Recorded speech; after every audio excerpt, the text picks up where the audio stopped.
значи не понудија ништо ново. Јас би рекол од причина што овие што беа обвинети од страна на МВР во претходната постапка, сега беа сведоци во оваа постапка.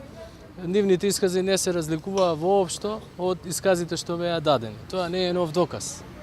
Второ, не можам да прифатам дека тој репариран пиштол што го донесоа на судење јавно може да представува материјален доказ и може да смени ситуацијата во полза на обвинителство од причини што самиот пиштол не е вештачен како што треба, односно истиот е репариран. Нема папиларни линии, нема никаква поврзаност со овие обвинети кои јас ги застапувам.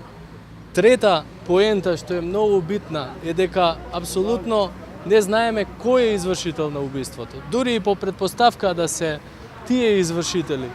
Ние слушавме дека тоа биле двајца, а јас бранам четворица. Кој од тие четворица исто не се докаже. Со полно право во ваква ситуација морав и побарав ослободителна пресуда. Нема што друго да се прави во овој предмет. Кои се очекувањата?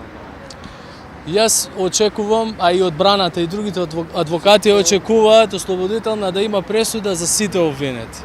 Затоа што јас не коментирам за другите обвинети, но премногу се слаби, знаете, доказите. Треба за ваков предмет да имате сериозно цврсти докази како би можеле вие да донесете осудителна осуда и поради тоа јас очекувам лично ослободителна. Но доколку тоа не се случи, апелациониот суд овој пат ќе бараме мериторно да одлучи.